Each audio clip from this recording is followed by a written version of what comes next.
Hello.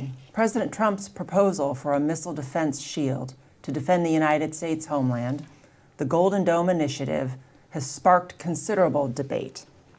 Is Golden Dome destabilizing, as Russia and China have claimed? How should we evaluate the expansion and modernization of their own arsenals on the strategic balance with the United States? How should policymakers think about strategic stability in an era of rapid technological change and great power competition? I'm Kari Bingen, Director of the CSIS Aerospace Security Project. I'm joined today by Tom Karako, Director of the Missile Defense Project, and Heather Williams, Director of the Project on Nuclear Issues. Welcome to HTK, a series devoted to the analysis of strategic forces issues of the day. HTK stands for Heather, Tom, and Kari. For defense wonks out there, you know that it also stands for hit to kill. Here's a clip of a Chinese spokesperson speaking on Golden Dome. 我们敦促美方尽早放弃发展和部署全球反导系统，以实际行动增进大国战略互信，维护全球战略稳定。 While some critiques have focused on the feasibility and cost of such a project, our colleagues Clayton Swope and Melissa Dalton with the Aerospace Security Project recently published a commentary on Golden Dome's role in strategic stability in an era of great power competition, which I commend to you all to read. Our conversation today will unpack their arguments and consider how Golden Dome could influence the U.S. relationship with Moscow and Beijing, who have both decried Golden Dome as a threat. So, Tom, let's kick off with you, or I should say Professor Karako, let's kick off with you. You know, the concept of strategic stability, this is very much an academic term. There have been books written about it for decades now, largely throughout the Cold War period. So what is strategic stability and what does it have to do with Golden Dome? Well, that's a good question, Kari, and I think it's, without being semantic, or perhaps by embracing being semantic, I think we just got to break the concept down, right? What does the word strategic mean, and what is stability that we're talking about here? And you know, it's kind of a Rorschach test. Everybody carries around strategic stability. Oh, that just means, you know, not big nuclear war, not big nuclear attack on the homeland. I'm struck, and I've said this before, just by the frequency that, you know, there's a lot of four stars out there that still walk around with the idea that strategic means big nuclear attack on the homeland as opposed to other things. And so I think that, you know, strategic just means the art of the general or the science of war or something like that. But I think it's important to fundamentally disentangle it from a particular technology or from a particular weapon. And I think that kind of informs a little bit more intellectual clarity to get after it. You know, to some extent, there is that Rorschach test, that idea that, oh, Golden Dome is, you know, this perfect defense. It's going to make nuclear weapons impotent and obsolete, to use a phrase. And I want to read a couple of comments from this joint statement by the People's Republic of China and Russia. One of them is deeply destabilizing in nature is the Golden Dome for America. A large-scale program designed to establish unconstrained, global, deeply layered, and multi-domain missile defense system to protect against any missile threats. This means a complete and ultimate rejection to recognize the existence and inseparable relationship between strategic offensive arms and strategic defensive arms. Well, first of all, there's a lot of scary adjectives in there, adjectives and adverbs. And secondly, boy, they seem to have greater insight into the architecture than many of us do, than Congress does, frankly. And so I think there's a couple things going on there. One of which is this is just their playbook. This is just their talking points. I sometimes wonder, you know, who's the audience for this kind of a message? And then I think, oh, I know who the audience is. It's the college professors who will, you know, dutifully assign this long statement to their classes and say, oh, this is right. This is what, you know, the Trump administration is doing, which is a little silly. And we'll get into that, kind of, I would say, some of the hypocrisy, some of the contradictions about what they're saying as opposed to kind of what they're doing and whether that makes sense and whether it makes sense to say that this is destabilizing. You know, I also want to read another statement from this, or a section of this long statement, which is, the two sides, Russia and China, are convinced that the destinies of the peoples of all countries are interrelated. States and their associations should not seek to ensure their own security at the expense and to the detriment of the security of other states. I mean, really? You know, have you talked to Ukraine lately? It's laughable. I have this Should flashback. not seek their own security to the detriment of other states. Yeah, I have flashbacks of Nicolas Maduro swaying and singing "Imagine," you know, the same guy who's running down his own people in the streets. You know, do they think we're going to fall for this? And I think the answer is yes. And I think some people probably will. It's a little bit like what you know, Engel called in over a century ago the Great Illusion.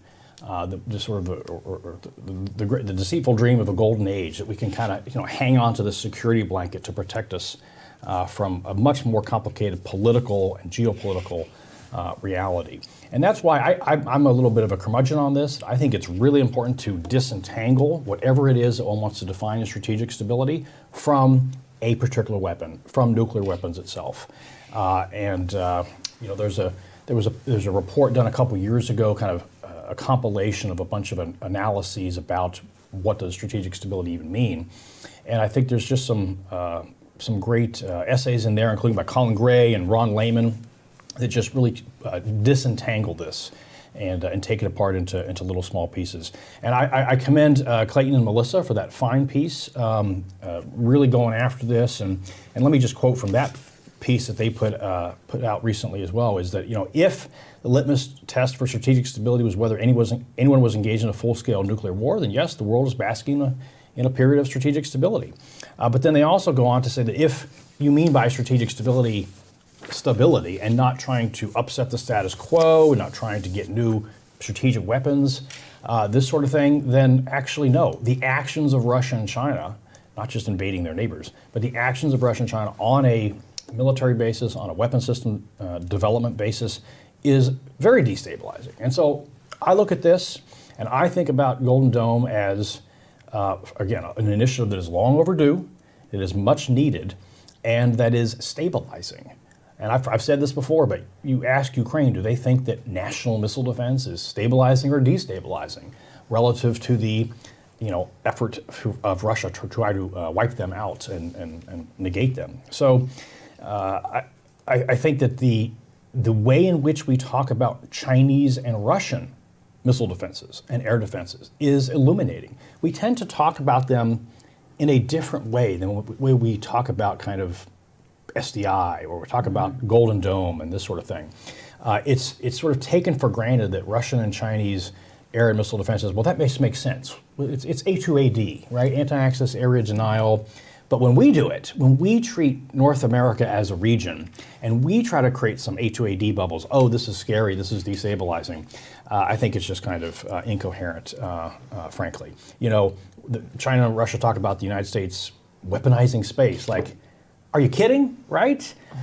This is all you, Kari, but like, they're doing a lot in space. Absolutely. And this ridiculous statement about, you know, the Golden Dome is going to weaponize space with, oh my goodness, a couple space-based interceptors, it's just kind of ridiculous. And I'm going to get off my soapbox here and turn it over to you guys, but I think we really just got to call a spade here, and not be bamboozled.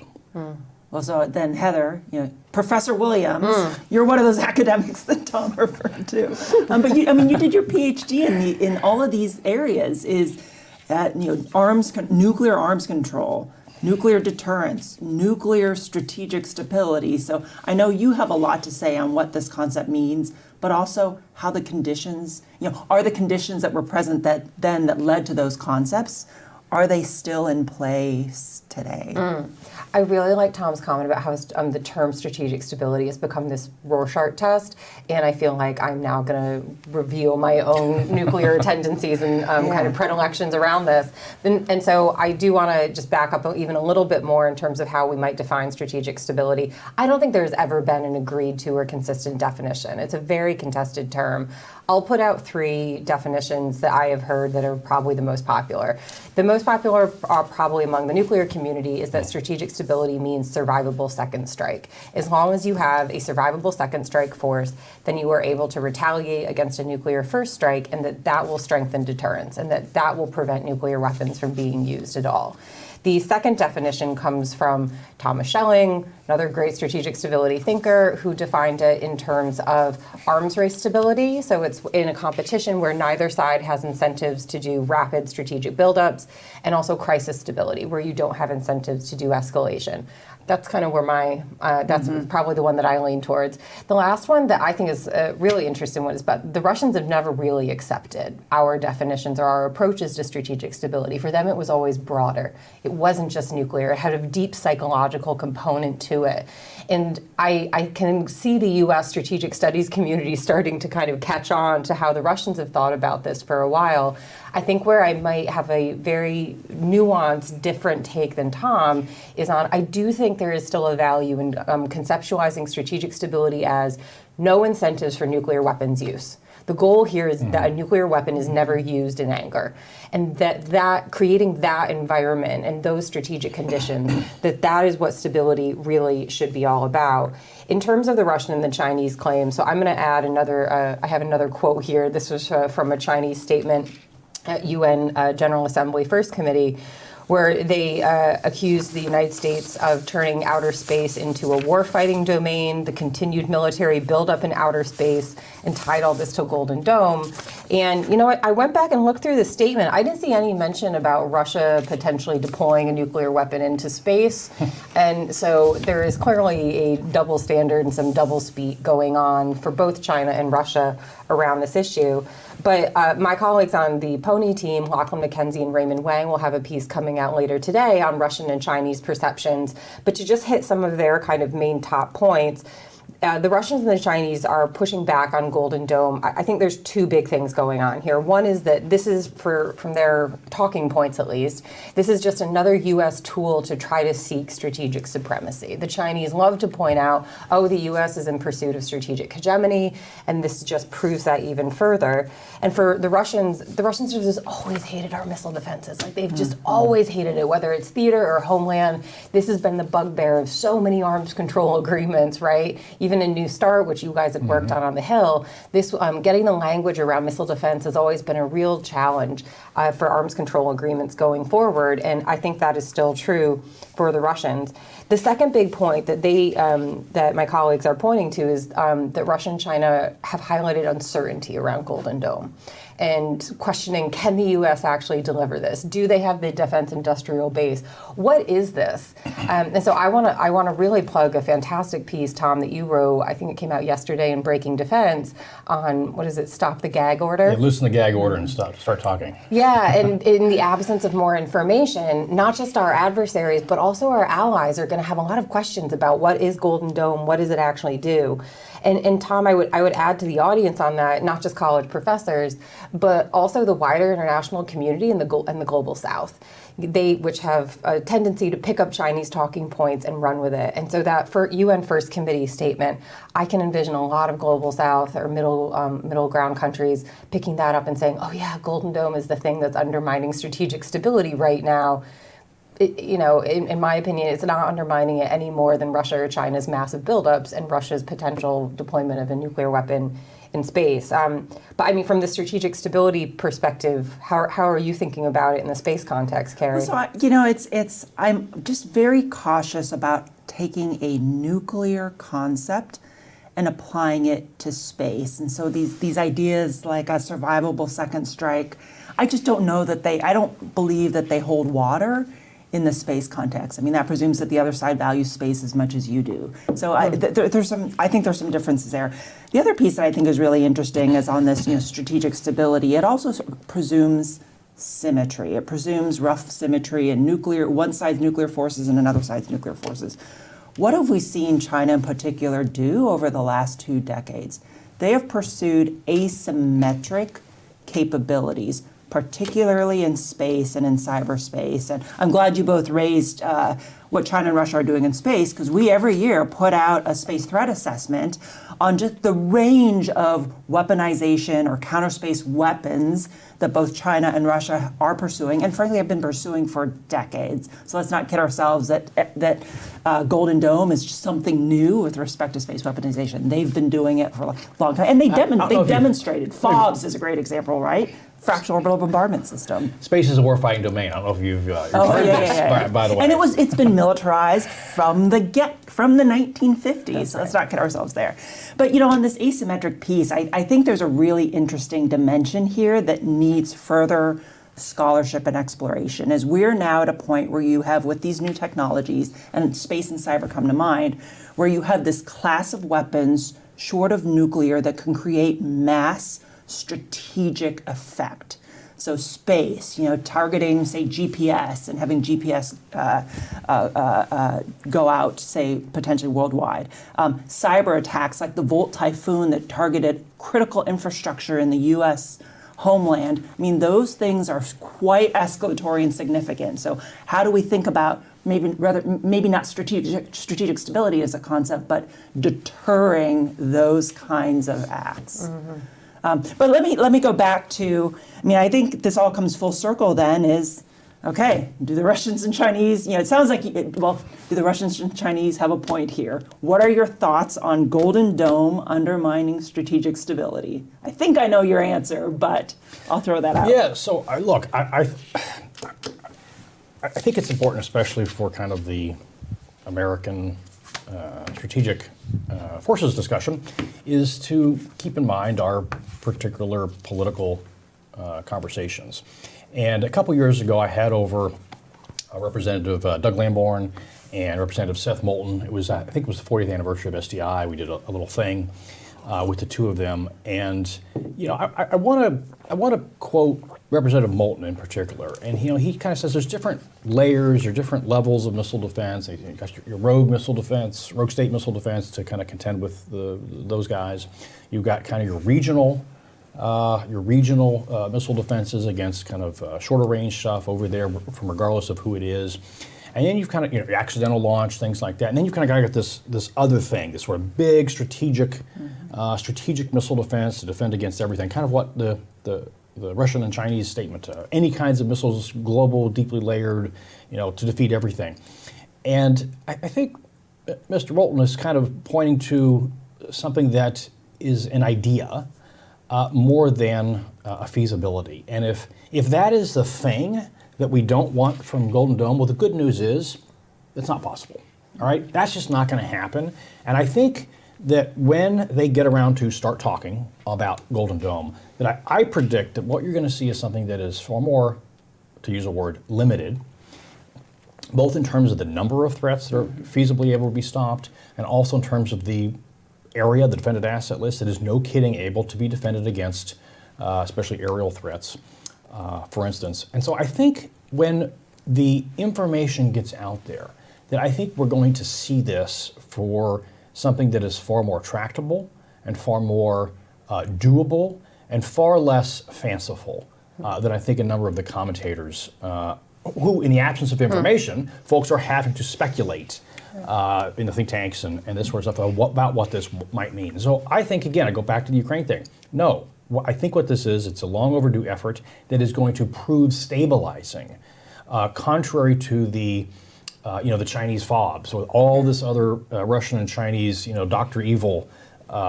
weapons that they've been ginning up over the past decade or so. So my answer is no, it's not destabilizing. Turn that on its head. It's going to be stabilizing if we actually do even most of what we are expecting that they may do. Well, and on that point, both Clayton Swope and Melissa Dalton wrote this in their piece, as they said, hey, there's no sign that Beijing is interested in balance.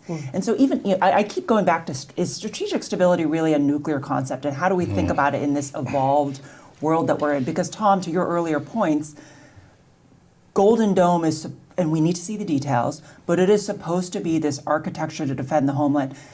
Yes, against nuclear threats, but also this range of conventional threats. And we talked about this at our last episode when we were talking about House of Dynamite is, if you see ballistic missile launch, cruise missile, aerial threats, underwater, do we know, are they nuclear? Are they conventional? Exactly, we don't know. Should we not have an ability as well to defend against those aerial and conventional threats against the homeland? Because to your point, the Chinese, the Russians have a whole array of air and missile Yeah. defenses protecting their mainland. I think this was but Melissa and Clayton are hitting on such an important point, which I think needs to be getting a lot more attention.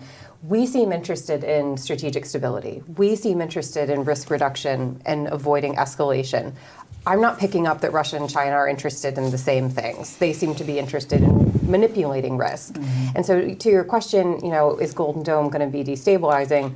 I mean, my answer to that is I don't know, because I still don't really understand. I don't know what Golden Dome is. And again, that's why I think Tom's point about how we just need more information. This information vacuum, I do not think is helping the program or the administration whatsoever. And it's letting Russia and China fill the vacuum. It is letting Their them narrative. drive the narrative, exactly. And so, but if we can get a bit more information about it and find out, in what ways might this be destabilizing? And I want to make a little bit of a plug here for potentially creating opportunities for arms control. To be clear, I am not going to push for arms control for the sake of arms control right now.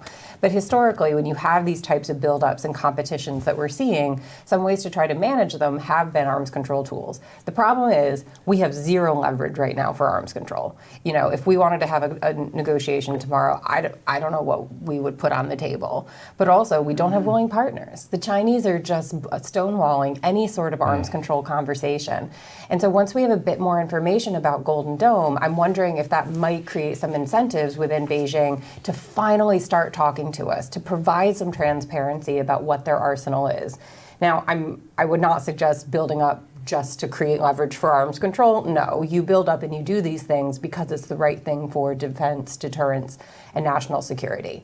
In the process, you might be creating some opportunities for dialogue and risk reduction. But again, to Melissa and Clayton's point, I don't see any interest in risk reduction coming from Beijing or Moscow. So there's a great question here from the audience that I want to weave in because it builds exactly off your points. And it's, will Golden Dome or any significant missile defense likely promote an arms race between the United States, Russia, and China, or will it lead to greater escalation risks in a crisis? So I would say Russia and China have been building up for at least a decade right now. We have not. If you look at side by side qualitative, quantitative expansions, China's building their nuclear arsenal at 20% a year. Yes, they still are not near our number, but that's a pretty rapid rate of buildup. If you look at the number of platforms, we had that discussion about China's military parade where they showcased all these new capabilities, which are, their new capabilities are as many as we have total. And you look at the expansion of Russia's dual capable intermediate range systems. Russia and China have been building up. We haven't. Our nuclear modernization program dates to 2010. The world is very, very different since then. And so even if we were executing our nuclear modernization plan, which we have not been particularly successful at doing thus far, even if we were doing that, to me, this is not an arms race. Or if it is, we aren't racing. Right. They are building up. What's that famous phrase? We build, they build, we stop, they build. Yeah, Harold Brown. What was that? I think it was Harold Brown. I think it was Harold Brown. And we're still seeing, I think that is the dynamic right now. Yeah, no, I think that's exactly right. It takes two to tango, takes two runners to race, and as you say, we're not really. I still think of strategic stability as not just about nuclear weapons. I think about deterring nuclear use as nuclear deterrence. And I think of strategic stability as possible both with nuclear use and as broader than nuclear use to comprehend, as you said, Kari, the non-nuclear strategic attack thing that I'm always going on about. And there's this beautiful quote from Colin Gray, the late Colin Gray: nuclear weapons change the grammar of deterrence, not its character. And so, I always kind of put that together with Margaret Thatcher talking about the monuments all over England being the war memorials all over England being monuments to the failure of conventional deterrence. For example, deterrence happens between the ears, and it's a phenomenon that is separate, of course, from nuclear weapons. But going back to the beginning, I think it was Albert Wohlstetter's 1958 article on the delicate balance of terror, who talks in there about, hey, we've got to do all these things. We've got to have that secure retaliatory capability. And then he goes on to say, but you also might want to have missile defenses to protect your cities in case deterrence fails. Like, that's been there from the beginning. And I think what's interesting and fascinating to me is that yes, strategic stability does have a very close association with nuclear weapons, especially in the 1960s onward, this kind of thing. But it's also become so cramped and unimaginative, and we kind of recite these incantations, from Tom Schelling from yesteryear and all this sort of stuff, without, I think, sufficient thought about them. And we've riffed on, Heather, about the lack of imagination, the lack of new ideas. Yes, in arms control, and I would just say in strategic thought broadly. Where's the new thinking? No kidding, that is coming up with something new and different, given the massive technological changes that all the emerging technologies and this kind of stuff that aren't just about nuclear weapons. I mean, just in the course of this conversation, we've been quoting Brody, Wohlstetter, Schelling, Colin Gray. Who's the 21st century version of exactly? And I mean, in the arms control community, arms control ideas and policies and concepts are still being driven by a book written in 1960. We really need fresh ideas, and I know that all three of our programs try to do a lot to bring in early and mid-career folks. And this is an appeal that I think we all can keep making to people who are thinking about coming into the field. We really need new ideas. We need people who are not totally I want someone who is not yet indoctrinated into Schelling's way of thinking.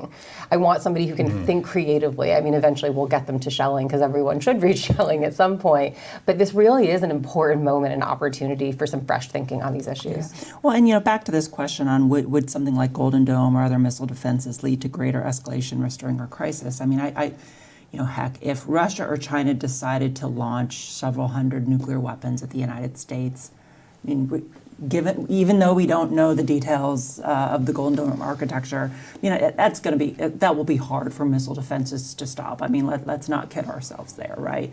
But if you can take off the table and remove that class of coercive threats, other types of threats of nuclear use, or even some of these exotic or novel conventional capabilities, that's what you want to take off the table and defend Americans' critical assets, infrastructure against.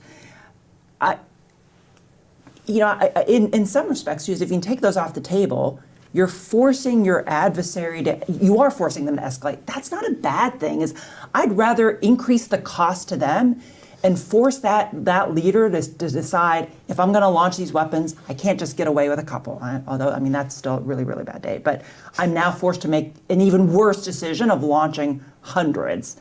I'd much rather them be in that position and complicate that decision than to give them these coercive opportunities. And so it's not a bad thing. Escalation isn't a bad thing. And that's what that's basically the Chinese strategy right now, right? In Fiona Cunningham's book, she's outlined how China's strategy is putting the escalation onus onto the U.S., where they are forcing us onto the escalation ladder, and the only option is for us to go up. It's not a bad strategy. It's deeply uncomfortable as we're all still trying to figure out new deterrence and escalation management strategies in the Indo-Pacific. But Kari, I think you're really onto something, which is what are some strategies and tools that we can use to put them on the back foot, put the escalation onus onto the other side. Exactly. Well, so there's a couple other questions here on Golden Dome in general. So let's take the opportunity to tackle that. And Tom, I'll look to you here. Particularly questions on how allied capabilities can contribute to Golden Dome, particularly involving the Japanese, but other NATO and other allies as well. So, first of all, the most obvious, or two of the most obvious pieces of that are first the U.S. And Japanese cooperation on Standard Missile 3 Block 2A. That's been going on for over a decade, and that is now, we've added to that with the cooperative development of the glide phase interceptor, the hypersonic missile killer, for instance. That's great to see. But I think the former Prime Minister and President Biden a couple years ago announced that the United States and Japan would be cooperating on space sensors. That's all for the good. Sensors, attribution, so you don't miss where something was launched from and that sort of thing. That's hugely important. Space sensors, the HBTSS program was explicitly called out in the executive order. We need to get after that, and to the extent that we can work with our allies, whether it's focal plane array production or launching the stuff into space, information sharing. Look, we are a little bit cautious about sharing SBIRS data, day to day, and that makes sense. But on a bad day, in a time of conflict, we would want at least domain awareness, at least early warning of various missile trajectories, and so that space sensor piece is important. But the other thing, and this is why I keep abstracting from the nuclear to talk about deterrence and to talk about stability more broadly, the thing that the Japanese are doing that is historic, that is, I think, impressive, and that is just conventional strike. You know, the fact that they go out and get, 500 or so Block 4 Tomahawks, and why did they get the Block 4s? Because they didn't want to wait for the Block 5s. I put up the flags over the, the Japanese flag over that. That's just dang important to me, that if you want to not get to that point of the nuclear escalation, first you need to deter at the conventional level. That as to paraphrase Clayton and Melissa again, they need to wake up every day and say today is not the day to pick a fight with Japan and the United States, and at the very least that they're going to have a conventional response that will make it unpleasant. So I would say on that front, the Japanese, the counterstrike, or what we would just call strike capability, is dang important, and I'm looking forward to some of our other European friends getting such capability. I am delighted to see. We are far from the 1980s, let me put it this way, that when the Germans are out there saying, we want some ground-launched Tomahawks. I'm like, nice. Thank you very much. I'm glad to see that you are, you figured out what time it is in terms of what Russia's up to, for instance. And a lot of other countries are pursuing that. It just makes sense. It's a positive development. And so I think about the missile offensive strike capability as super important for this cooperative deterrence stuff as well. Yeah, one of the messages I keep conveying to the Japanese is you are very well positioned to contribute to Golden Dome, exactly in the areas that you mentioned, in space sensors, the missile detection and tracking architecture. PWSA, proliferated warfighting space architecture, was explicitly mentioned in the president's executive order. You mentioned SM-3, Aegis, which they already operate. There's co-development programs in the work as well. So they're very well positioned to contribute, as well as the ISR, intelligence, surveillance, and reconnaissance relationships. It was encouraging that the initial executive order on Iron Dome, now Golden Dome, had an explicit call out to allied cooperation in this area. Yeah. I suspect it's, I think that the program office is probably so focused on getting the architectural details and the strategy in place. The allied piece will come here, so there's probably a little bit of patience required. But I'd also just mention with Secretary Hegseth's acquisition reform announcements earlier this month, there was a nod to greater engagement with our allies, FMS, foreign material sales reforms. So there's a lot of pieces I hope that this administration is putting in place to enable that cooperation. Yeah, well, two things real quick. One is that executive order called for an Allied and Theater Missile Defense Review. It was due May 15, right? It's the homework's a little overdue. I suspect that, look, we're probably going to get the National Security Strategy soon, then we'll get the National Defense Strategy, and so it will probably be nested under that kind of package of things, which kind of makes sense. And that's fine, but I have two beefs. One, none of the allies that I've talked to have even talked to OSD about this Allied Theater Missile Defense Review. I think it would be a good idea to, check in with them, talk about what we can be doing more on the Allied and Theater Missile Defense piece. They've got some ideas, I've got some ideas about, no kidding, programmatic and reducing barriers and things like that. The second thing, you mentioned the Hegseth acquisition speech. And I was a little bit surprised that he was, calling Golden Dome as moving out on a wartime pace, a wartime footing. I'm like, not quite. I wish that were true. But second, he called out that in general for acquisition, the contractors are guessing rather than building, right? And so that's where we need to get out more information about Golden Dome, about all kinds of stuff, because companies and allies, they're sitting there and they don't know what to invest in. Hundreds of millions of dollars have been spent by contractors ginning up, getting ready, spring loading, and nothing has been put on contract yet. Yeah, exactly. And we'll dive more into those topics tomorrow at CSIS at a space event on delivering space capabilities for the warfighter. But we'll also have a panel diving into Hegseth's acquisition reform announcements and what they mean for the industrial base. How do you send a better demand signal by the government, et cetera. So I'd like to end on this. If we can queue up, we came across Reagan-era image. He was holding a bumper sticker that said, "SDI could ruin a nuclear bomb's whole day." I think we'll have to figure out, we'll have to update that bumper sticker for Golden Dome and start passing those out. But I want to end where we started with Clayton Swope and Melissa Dalton's piece. And there's a quote, they include a quote there from General Earl Wheeler, who served as Army Chief of Staff from 1962 to 1964. And the quote goes, "I know of no way to design parity of military power. It certainly is contrary to any military precept that I know of, because you try to design superiority." And just, as I think about China and Russia, where they lacked superiority, they went asymmetric. So they are clearly developing these advanced capabilities to try to gain a strategic advantage in areas, at the expense of us. And it's our obligation, it's our American interest to protect our citizens, our homeland, to also develop our own strategic advantages. So I guess bringing this back, full circle,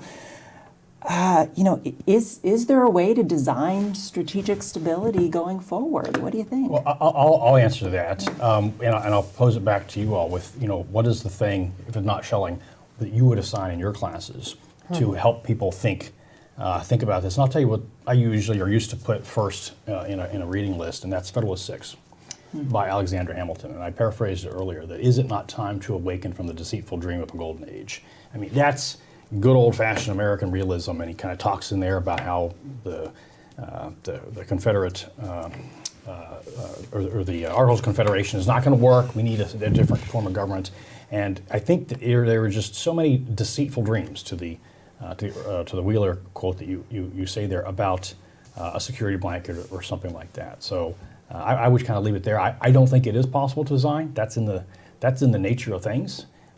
It's in the nature of human history that we're going to have this offensive, defensive thing until you, as I think the Strategic Posture Commission from 10 years ago said, until you fix the underlying problems of human nature, you're not going to be able to get rid of nuclear weapons or the need for nuclear weapons, for instance. So I guess that's how I think about it.